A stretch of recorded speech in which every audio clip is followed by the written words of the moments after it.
backyard. Every Sunday dinner was chicken and rabbit. He was a member of the local rabbit raising club and entered his rabbits in competition at the Anoka County Fair. He was a canoeist. He taught us how to properly paddle and handle a canoe. He was a camper. He taught us how to pitch a tent, roll a sleeping bag, and cook over an open fire. He was a baker. He loved to bake bread and cookies. To this day, his cookies are legendary. He was a chef. He made blood sausage and head cheese even though most of us wouldn't eat it. He was a gardener. He had a huge fruit and vegetable garden in the yard. He and my mother would can and freeze the bounty every fall. He was an auto mechanic. He always changed his own oil and did minor engine repairs. He was a repairman. He often fixed broken items for our neighbors and friends. He was a barber. He gave my brothers their weekly haircuts, sometimes not to their liking. He was a ham radio operator. He talked to folks all over the world from the radios in the basement. I still remember his call letters, W0NHW. He was a caregiver. He tended to his own mother and then took care of our mother for months when she was dying of cancer. He never complained. He handed out Halloween candy. He cut down his own Christmas tree and did his own shopping on Christmas Eve. He mowed the grass, shoveled the sidewalk, and did all the home maintenance. He never scolded us for using his tools. My dad did all of these things while still working full-time as an engineer at WCCO Radio for over 42 years.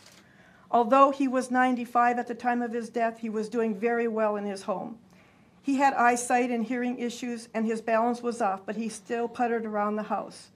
We were not done learning from him. He had more to teach us. The most evil deed a person can do is to take the life of another human being in a fit of rage. My dad was defenseless, and this piece of nothing showed him no mercy. Not a day goes by that I don't miss him and think about the senseless, brutal death he endured at the hands of this coward. When his parole hearing comes forward in 30 years, there will be no mercy for him. Not only will the prosecutor's office and law enforcement be there to make sure he stays in prison forever, but we have an entire army of children and grandchildren that have vowed to do the same. Any hopes he may have for a life are gone forever. Thank you.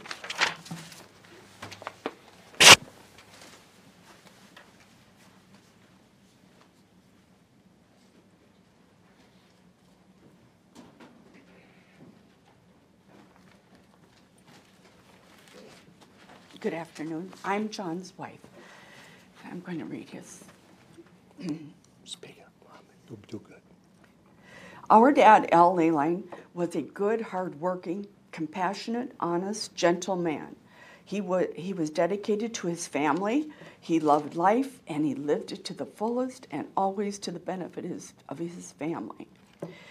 Dad supported his community, was a member of the St. Stephen's Parish, participated in political process, was a community leader for the Boy Scouts, and more. Dad was in his own home where he had lived for over 67 years, where he should have been safe when he was brutally assaulted, beaten, and robbed by that individual, an individual that demonstrated no respect for human life, no compassion for a defenseless 95-year-old man, and complete absence of any ability to control his violence and brutality against our dad, who could barely see and hear him or defend himself against him. And for what? A small clock, trinkets to pawn for a few dollars. This calculated behavior demonstrates the mentality of a violent sociopath and repeat offender who was on parole for other crimes and should not have been allowed to walk the neighborhoods of unsuspecting families in this city. The judicial system of Ramsey County failed Dad and this community terribly. There is a reason that we build jails and prisons, and this horrendous crime is the primary example. For we are here today to protect those like Dad from those like this individual, the innocent and defenseless, from violent criminals who cannot control their behavior. Dad enjoyed his family, watching his grandchildren play at the cabin that he built, taking them about, talking with them about their job or school. I miss walking with him, driving to the lake with him, and hearing his stories. We all miss him and are perpetually sickened by the thoughts of what happened to him. In conclusion, I'd like to thank the Anoka County Sheriff's Department and the detectives, the Anoka City Police Department, the County Attorney's Office, including the victims' advocacy representatives, members of the grand jury, and the defense attorney for doing their civic duty. Thank you.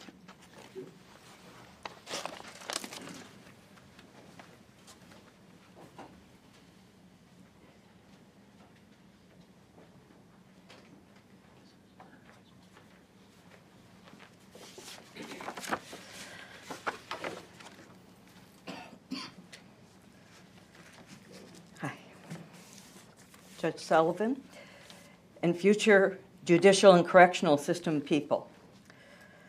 My name is Linda Fenwick. I am the oldest child of Albert Leyline. I am the daughter who found Dad's body in November of 2016. How do you summarize in a few words the impact your dad had on your life and your family? And then the sudden, shocking end to it. Our dad spent his whole life taking care of his family. He was a gentle soul who worked hard as a radio engineer for more than 40 years. He protected and guided his family throughout our lives and provided for us for most of his life. He valued the land and the woods and the lakes and what they gave to him to support his family. Fish and game, fruits and vegetables, maple syrup, and recreation. He enjoyed the simple pleasures of life and harmed no human being. Our dad was fairly healthy for a man his age, still independent, but with declining hearing and eyesight. After Mom passed away, Dad wanted to live out his life in the house he and Mom had made a home together for more than 60 years, raising their 6 children and giving love to their families.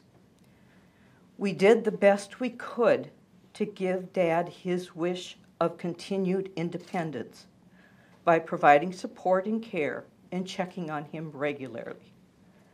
Never in a million years did we think we had to protect Dad from the scum of the earth who would kill an innocent, vulnerable, aging man in his own home while robbing him of a few coins.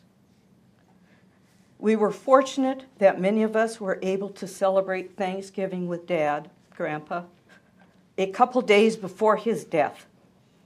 He was in good spirits and enjoyed the evening talking with many of his children and grandchildren and great-grandchildren.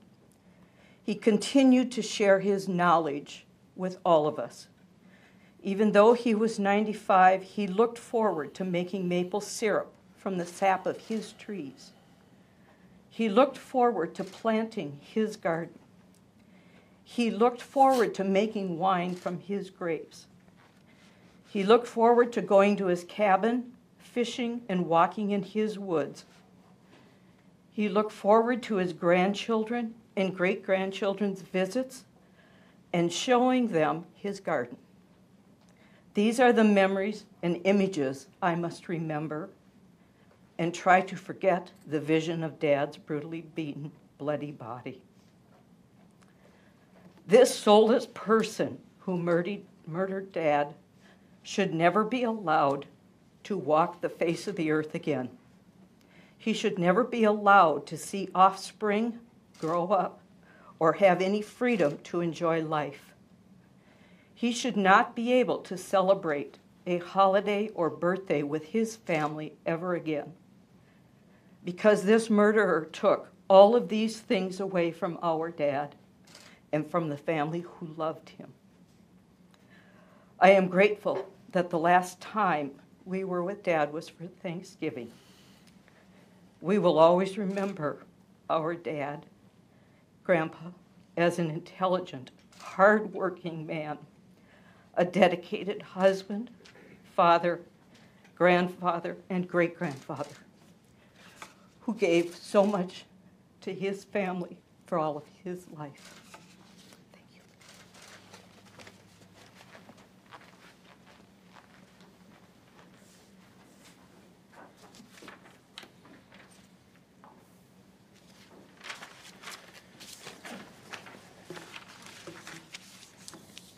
Your Honor, I don't have very many comments for the court. I think the court knows that the sentence here is mandatory and there's not much to say, but I feel some words are appropriate. There's no way I can talk about what Al Leyline meant to this family. They've already done that, and they've already told you that. The measure of how you affect someone over 95 years is impossible to measure. But as I look back on this case the last year and a half or so, a few numbers stick out in my head, Your Honor. The first is 500 days. Mr. Leyland has not been around now for 500 days. This family has felt the anguish that they've talked about with you today for 500 days. The other number that sticks out is 67 years. 67 years in your own home, living peacefully in your community, and reaching the ripe old age of 95. Having done that, having raised the children you've raised, who have gone on to learn great lessons from him, one should be able to dictate his last days. And Mr. Leyland wasn't able to do that. All for another number, $22.50. $22.50 is what Mr. Thomas received for pawning the clock stolen after the murder. Really, Your Honor, about the only number we don't know in connection with this is how many blows Mr. Thomas inflicted on Mr. Leyland. I don't think we'll ever know. What we do know about Mr. Thomas goes back quite some time. I know Ms. Durham is highly skilled. She's going to do her job. She's going to talk with you about some of Mr. Thomas's redeeming features. But there are some other numbers that speak to another story, Your Honor. Criminal history score of 12. This was Mr. Thomas's 11th felony. While in custody in the Anoka County Jail, I have 3 files on my desk for assaulting members of the correctional staff, as does a prosecutor in Washington County for assaulting staff at the Department of Corrections. This is in addition to other assaults committed against other inmates.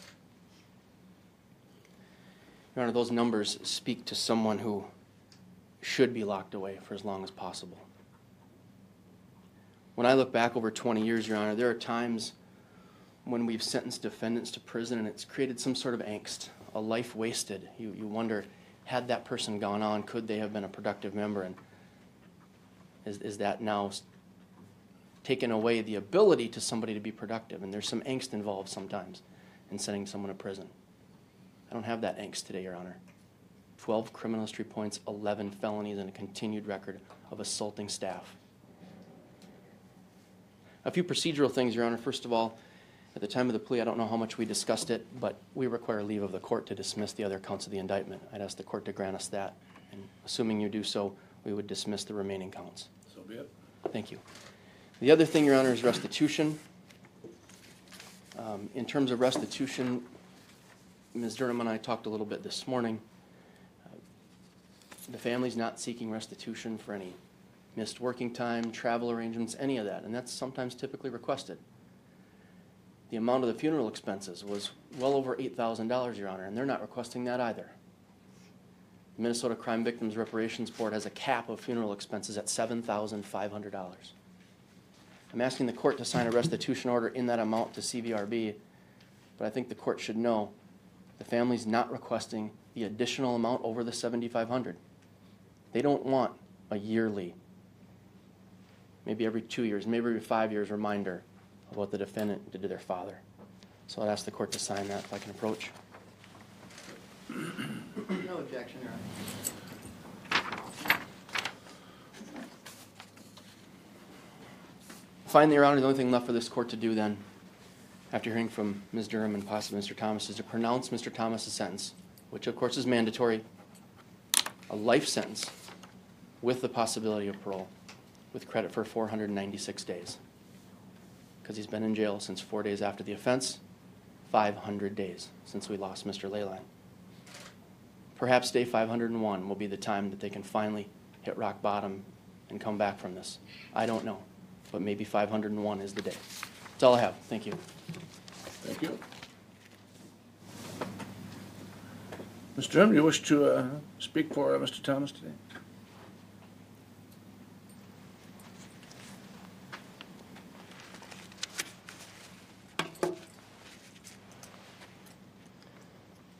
The question becomes why we gather in a room like this, Your Honor. The sentencing time is set. It's not a question of persuasion to you. We come together in these rooms because there is a question of what and why and how. Isaiah Thomas is a citizen of the city of Anoka, a neighbor of many who work in this courthouse. And so on the day that Isaiah said, I want to take this plea, and let me make it clear, Your Honor, that the step in and much of the fight that came forward came because that's what the court system does. That's what happens when the lawyers step in. When the not guilty verdict is entered, that's lawyer work mostly. And so when Isaiah came to me and said, I don't want to put this family through a trial. They deserve to get to peace as soon as they can. That's part of why we come in this room. Is we come in this room because the numbers with which Mr. Kish talks about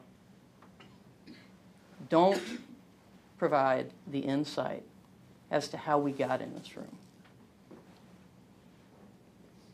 Isaiah anticipated today and welcomed in some respects today to be able to hear from Mr. Lowland's family.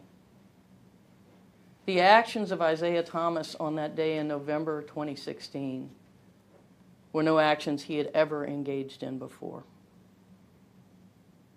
A fit of rage, a phrase used in one of the family's letters. He owns that his actions fall within what we had in terms of the charge he pled to.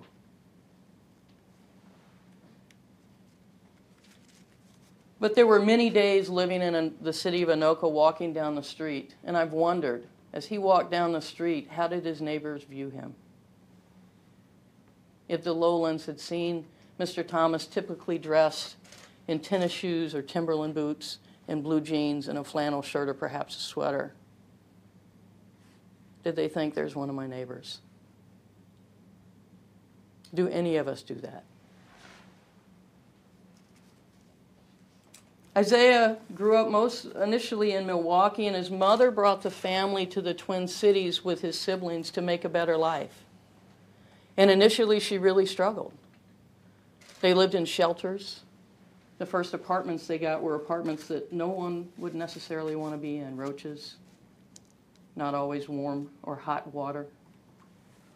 And we might say, so what? A part of the challenge is Isaiah sits here today for the reason we're here. And if we as a society fail to embrace the day-to-day that he has lived, then we fail as a society. We have to understand how our citizens get to where they get.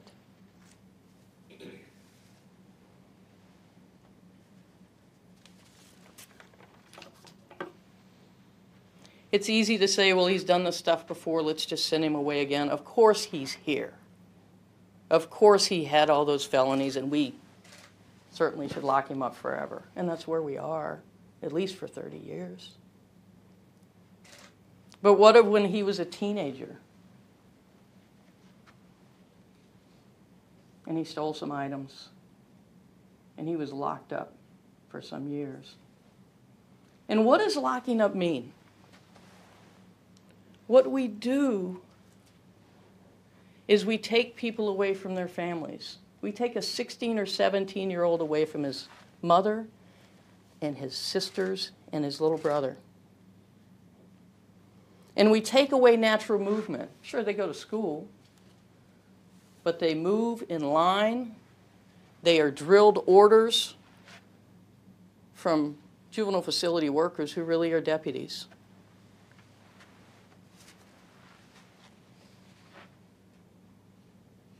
We make it so that the child can't hug their mother. And in this day you might say, so what? But it matters every day. It matters every day that that young person doesn't get to be engaged.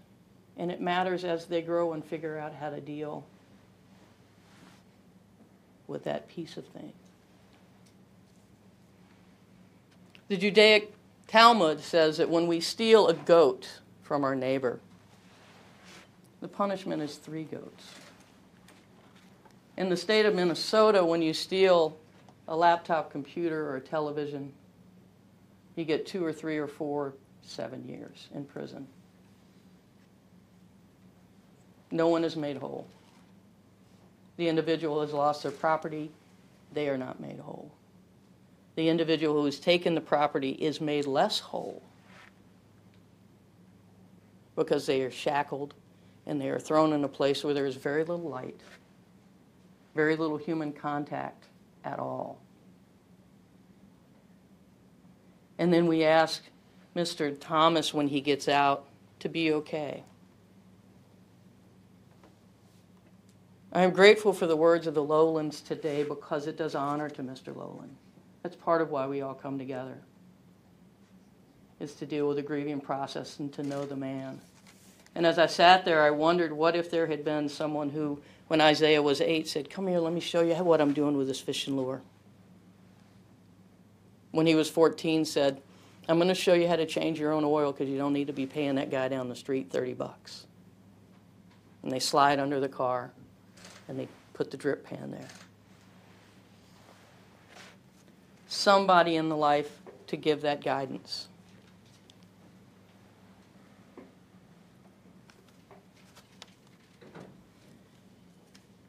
If Isaiah could turn the clock back, he would, and not because he's getting 30 years. One of the problems with our court system is the individuals on the left side of the courtroom never get to speak to the person sitting at counsel table. It's designed that way, even in cases less than this. And so they don't get to know what being a father has meant to him. That he worked a job at Wendy's and at the Goodwill, making about $7 or $8 an hour. So even working 40 hours a week, he's bringing home maybe $320 before taxes. And so figuring out how to provide for his daughter and give her a beautiful birthday, which he never got to really celebrate when he was growing up. Christmas coming.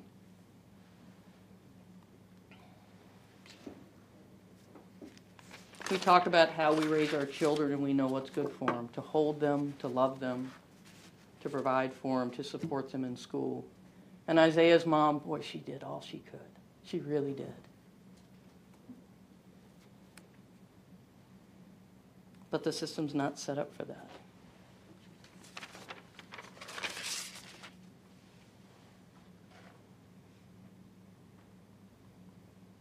One of the things that has been really powerful for me is learning from him about the idea for how each of us can change. Each one of us, so that we never have to have a day like this again. So that there's never a day like November 2016 again. And it means that we have to understand and see our neighbor. Love your neighbor as yourself. So love first yourself, so that when you see a young man walking down the street, you might say, let's go get a cup of coffee. Tell me about your day. That's how we change it, one at a time. Isaiah is a soft-spoken, thoughtful, caring person who on that day made a bad decision that he owns. And a decision that is important, Isaiah's got family in this courtroom who have written you. And the consistency in their letters was, we are so sorry for the Lowland family. And again, in a society outside of a court system like this, they might be able to, long ago, have embraced each other to say, I'm so sorry, I hope the healing continues.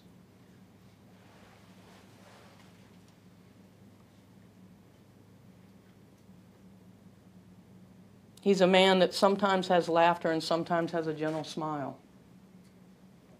And on that day, thinking no one was home, and when he heard that someone was, he hid. He hid in a closet when confronted, absolutely freaked out. This behavior is not in his history. The incidents that Mr. Kish talks about happen after. He has much healing to do in his life. He has to forgive himself. And whether he can, I don't know. But each of the days that he spends from now on, he carries Mr. Lowland with him. He carries his own story that got him to that day, a story that need not ever have happened if we could look at our neighbor and say, how you doing today? So may we each take that from what has happened here, so that all of the families in this that are hurt and can heal and can embrace themselves and each other in the community that we are in. Thank you.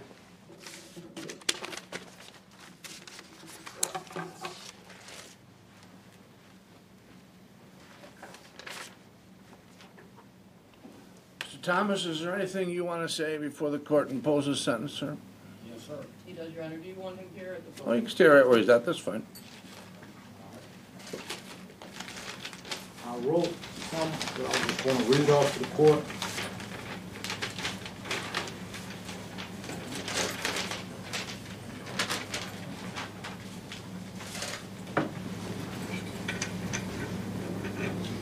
There are no words that I can say today to take away family's deep-seated grief and agony. Although words are very cheap in this world today, I apologize in all honesty and sincerity. I stand remorseful today, not with the intentions to receive mercy from the court, but instead in faith that the good Lord will judge my repentant heart along with my transgressions. My condolences are genuine, and I hope that the Lord will provide a peace in the family's life after this terrible storm they went through. I apologize, but I'm not asking for your forgiveness because I have no right to do that. I have no right to attempt your grief process. I have no right to attempt the pace of your grief process. That's between the Lord and yourself. But rather, I'm asking you that you do not believe the lie that your beloved family member was murdered in cold blood. Because the truth is, it was a warm-blooded action of deep, bone-deep, misplaced anger. But for clarification's sake, I take ownership of what I've done and will suffer the consequences of my actions as a man. In hindsight, I felt tricked into envying what your loved one represented. In my mind, distorted or not, him and his circle was virtually responsible for me and my peers and my community's misfortune. You know, I'm just a product of my environment.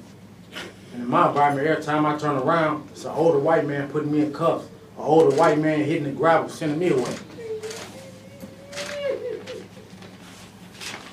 It's a product of my environment. Born into poverty, public housing, public school, public assistance. All of my siblings have been welfare recipients, homeless shelter residents.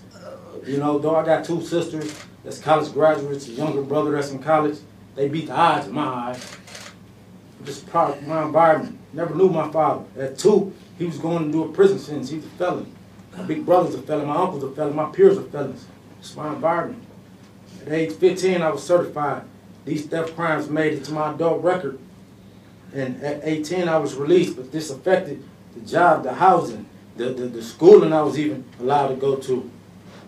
My PO denied me enrolling in college because it wasn't a stable source of income. So I was forced to work dead-end jobs. The cycle restarted then when my daughter was born. Her father was off to prison. Now she's in homeless shelters. My grandparents migrated from Jackson, Mississippi to Chicago with 9 kids in the 1950s to make a better way. After 4 kids in Chicago, they moved to Milwaukee, Wisconsin in 1979. 10 years later, I was born. Moved in 95 to Minnesota into a shelter to make a better way. And I remember like that first house had huge rats. My big brother used to sleep in the basement with them. I was afraid. At 10, I was arrested for stealing somebody's bike from a rec center. And when I brought it back, I remember that day like yesterday. The lady whose son it was, whose bike got taken, asked me why I took the bike, and I told her I didn't have a bike, I was only taking it to the store. She told me, son, you don't gotta steal. And that was that, but still I was arrested for it at 10 years old. I didn't steal because that was fun. I went swimming for fun as a kid. I played basketball for fun as a kid. Played video games for fun. Went to recreation for fun. I stole because I couldn't afford those things. My mom couldn't afford to buy us all those bikes. It doesn't make a difference. It doesn't make stealing an excuse, but these are my circumstances. As a young man, I grew up trying to find myself in my environment. And in essence, I watched police murder my peers just for being in the very place we was born. I'm a product of my environment. This is my cultural background. I didn't ask to be born into it, but I don't shy away from it because it's beautiful. But still, I watch innocent people get gunned down for being in these areas. I know good brothers shot down and killed by cops that you society can see no wrong in. But at the end of the day, these are my peers. I made up my mind at age 24, I'd be my brother's keeper because there wasn't no compassion on us in the criminal justice system. America has more people incarcerated on this soil than any other nation on earth. And guess what demographic has the highest incarceration rate? You guessed it, you looking at it.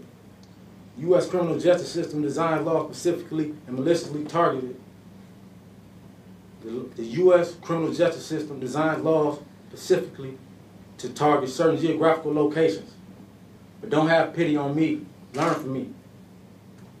Show sympathy for the misunderstood Everett youth. Today, out of credibility and competency, I choose to give back by mentoring and enlightening Everett youth, which I have already started. And in closing, I wish to sincerely apologize again to the victim's family and to the decent people of Anoka City, the good ones that treated all people fair. I can't imagine the tragic effects that my actions had on your community. I apologize. As for my own family, I'm sorry for dragging you through such embarrassment and turmoil. I love you all. Don't be sorry for me. Be strong for me. Be my source of strength and joy like I need you to be. And last but not least, this court of law. You have never showed me compassion, understanding, or leniency, and I don't expect neither today. The only mercy I seek is from the good Lord above, because He, and only He, is who I find truly blameless and justified in His judgment against me.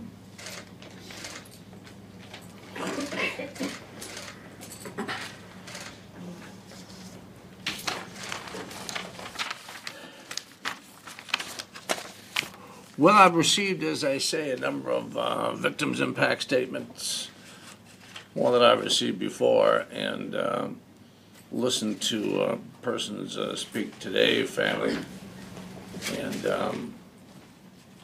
well, I'm struck by it a little bit. The usually listen to them quite a lot where people come in with victims' impact statements, and I've read a lot of these types of letters, and oftentimes in crimes of violence, the real theme of what people have to say is one of anger and pain and hatred, that sort of thing. And a little bit different in this case. Certainly has been some anger, as you would expect. But I want to commend you folks for, to me, focusing on LA line. Making sure the community understands, that everyone understands, this was a good man. According to Ms. Peterson, he wore a lot of hats, apparently. Fisherman and mechanic and electrician and parent and grandparent and great-grandparent. Sort of guy you want as a neighbor, as a co-employee, as a friend, as a parent, that sort of thing. The sort of person the community needs to be a successful community, to be the backbone of the community. That's one of the things that makes this case so shocking.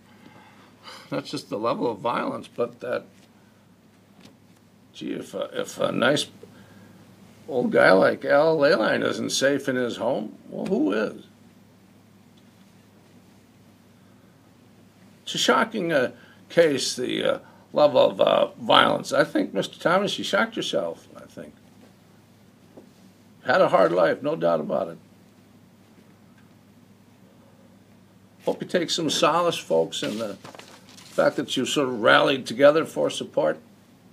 I think you're well served by the law enforcement communities that worked in this case.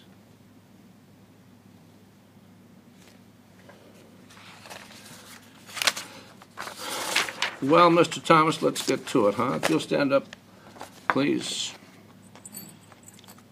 We'll pronounce sentence. You, Isaiah Montrell Thomas, having entered a plea of guilty to the charge of murder in the first degree as set forth in count 2 of the complaint, in violation of section 609.185A3, it's the sentence of law, judgment of the court, as penalty in this case. You'll be committed to the custody of the Commissioner of the Department of Corrections for the state of Minnesota for a term of imprisonment for life. Further, that pursuant to section 24405, subdivision 4B, you shall not be eligible for supervised relief without having first served a minimum 30 years imprisonment. You shall receive credit 496 days. Supervised release, as you know, if you achieve that and violate, you can be returned to incarceration. Restitution has been dealt with by a separate order. The sentence is executed forthwith. You are remanded now to the custody of the sheriff, who shall transfer you to the custody of the Department of Corrections without delay. That concludes our proceedings.